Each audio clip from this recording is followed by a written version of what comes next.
Who's a good boy? Who's a very, very good boy? I know. I know it was horrible. We had to watch it, though. I've seen every Home Alone film. I had to see it for myself. I had to know how bad it was. So much pain. So much terror. Everything just didn't work. Oh, hello there. Sorry. Almost forgot I was rolling here. But what's going on, YouTube? JT is your born here. And welcome to another edition of After the Movie. In case you're wondering, yes, I do have a puppy here because, well, I need something to help me cope. Something to cope with the absolute horror that is Home Sweet Home Alone. This is the 6th entry in the Home Alone franchise. It's a straight to Disney Plus film, and it just fails on all accounts. As a sequel, they'll play the music in that. This is a severe case of Disney and the member berries. Remember what J.J. Abrams did with The Force Awakens? But just imagine that amplified, but without any real talent for really anything. It truly is an absolutely awful movie. No, don't try to escape. You agreed to do this with me, huh? You said you'd stay with me while I talked about Home Sweet Home Alone. You're the only thing keeping me from going crazy. You know that, right? Huh? Good boy, good boy.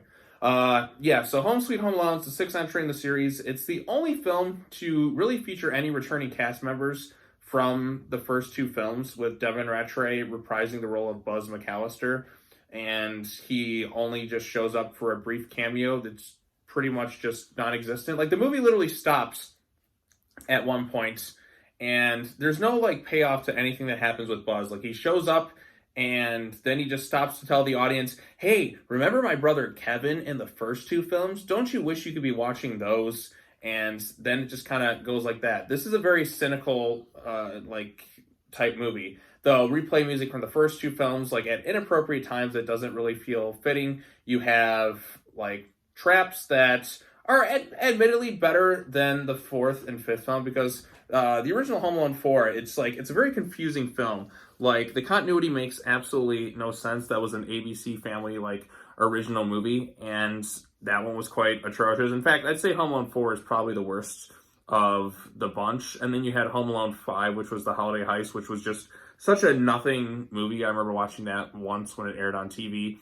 And now we have this one, which is Disney Plus's reboot, but this film completely misses the point of what made the first two films work so well. You had Kevin McAllister, played magnificently by Macaulay Culkin. He is part of the reason that those films have stood up to the test of time. It was basically like a kid fantasy, kind of, where you're just a kid. Oh, what would it be like to be home alone in this?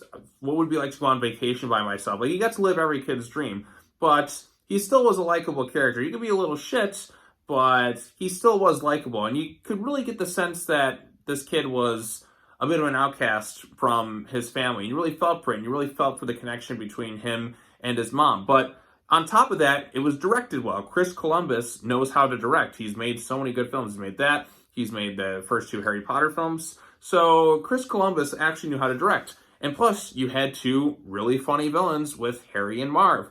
Daniel Stern and Joe Pesci are really good actors, especially when it comes to comedy. So, like, their performances, they played off each other so well, and just the directing, and then Kevin, everything just worked about that. In Home Alone 2, you also had Tim Curry, which is my favorite part about the second film. Yeah, Home Alone 2 repeats kind of the same formula, but it's a lot more violent, and in my opinion, it's a lot funnier. There's just something funny about when Kevin just throws the brick at Marv. You just feel the impact. It makes me laugh every time. I love the first two Home Alone films. And plus, even like characters like Buzz kind of develop a bit by the time the second film comes around. So the first two films are very, very quotable, and they're just a fun time. This film is not a fun time. It's not really good. The traps themselves are okay. They're better than in the first two films, but the main problem is they make the villains sympathetic. And Harry and Marv were very unsympathetic villains. And even the villains in 3 and pretty much every other Home Alone film, they're just criminals. Like, you're not supposed to really feel sympathy for them. But the villains here, where they're not really villains, like, they think this kid stole this doll, and basically based on the way the movie's set up, you're led to believe that this little shit stole something from them, and now they just want to get it back. Now, they could just wait until the family comes back from their trip because the kid's home alone and get it, but their house is going to be foreclosed, their family's going to be booted out, and they're trying to sell Then you have a bunch of other actors that show up in this thing, like Kenan Thompson, who's not funny in this thing at all. Kenan, I feel bad for this guy. He's stuck on an unfunny show in SNL.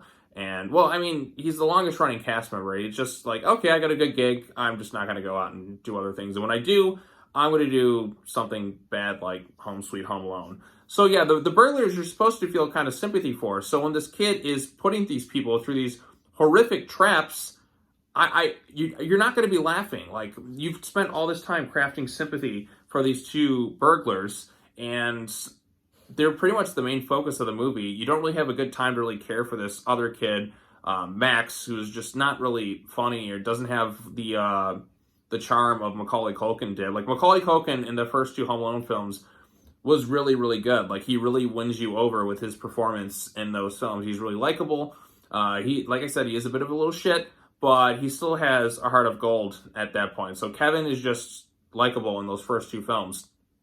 This kid is not. Like, I mean, with child actors, it can be kind of tricky to cast, and it's just, everything just kind of, with this thing, it became kind of a cartoon, but not in a funny way. This felt like one of those unfunny Home Alone copycats that you would see in the 1990s, where all sorts of villains would go through sorts of traps and everything. Like, everyone tried to rip off Home Alone at some point, and this film tried to do that, and it just wasn't funny. It wasn't funny at all. The traps were better than 4 and 5, but I'd rather watch Home Alone 3 than this, because it at least had some of John Hughes' writing. Yeah, John Hughes was past his prime by the time he wrote Home Alone 3, but there was something about the way those first two films were, and at least in 3, they were straight up villains, so you could at least you could at least not really feel sympathy for them when they're put through all this hellish torture in the traps. Here, they have the traps, and these people are just getting horrifically things. The one woman gets set on fire, and she also gets shot in the face with a bunch of tacks. The one guy is just put through hell. They have some unfunny moments just sprinkled throughout.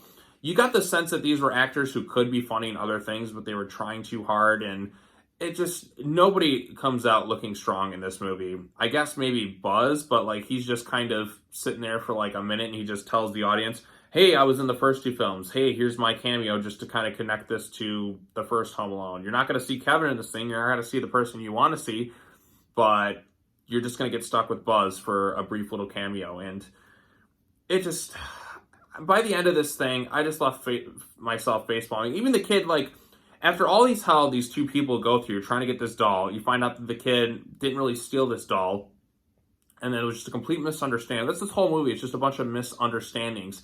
And then these people try and talk to the kid, and then they hug him like, why don't you come to our house, and we'll wait for your mom to come home. And then the mom eventually comes home, and that's pretty much that. And then they all become best friends. Really, really stupid, and just a complete waste of time. And also, you come to find that the doll is in these people's house the whole time. So this whole movie is just a complete misunderstanding that just never needed to happen. And it just left me like scratching my head, like, why does this exist? Why do we need it? Disney just had the IP, and they're just like, here you go. Here's a shitty Home Alone film. Let's just shit it out, and let's not really try. And that's what you got with it. Man, I'll never get a good Home Alone sequel. I wish we would have got that third movie in the 90s before Macaulay Culkin retired as an actor. At least I think that would have been competently made. Or, you know what would have been a funnier idea for a Home Alone sequel? How about Kevin McAllister as like a 40-year-old man setting traps for the wet bandits because he's just an asshole? Harry and Marv escape from prison, try to get revenge on Kevin, and Kevin is out here just setting traps for these senior citizens. It'd be cynically made, but there's just something about that idea, that concept, that sounds kind of funny. I'm like, if you're going to do a Home Alone sequel, I feel like that was the way you should have done it. There's no point in making any more, unless you can get Macaulay Culkin back, which they're just not going to. Macaulay Culkin's off doing stuff on, I don't know, like Cinemassacre, Red Letter Media, doing his podcast. He turned down The Big Bang Theory. He's more of a legend now for turning down like shit like this and just kind of just doing his own thing. And I got to give respect for Macaulay Culkin. He's just like, nope, I'm going to just hold the sanctity of those first two films close to heart. And Home Alone 2, yeah, it is definitely a rehash of the first film, but it has Tim Curry, and yeah, they repeat a lot of the same things, but they really up the traps, and it still has some pretty funny writing, especially in the second film too. Yeah, they acknowledge that they're kind of doing the same shtick, and it definitely is a lot more ridiculous, but there was just something about the way Chris Columbus directed that, and you had just the actors in the film that just made it work, that all the sequels just couldn't quite replicate. So yeah, those are my thoughts on Home Sweet Home Alone. Another disappointing entry in the Home Alone series. It is better than 4 and 5, but it's not as good as 3, or definitely not even close to on par with the first 2. So take it for what it's worth. If you're a Home Alone fan, you just want to see how bad this thing gets and just how much the movie stops to try and make you remember the feel of the first film. It's kind of like one of those, it is a straight-to-video Disney film. Oh, wow. It's like one of those things like, don't you remember the first film when we did this stuff?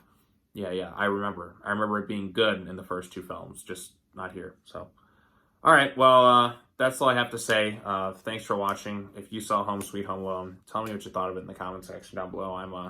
I'm fucking done, man. I don't know what to do anymore. All right, well, bye-bye.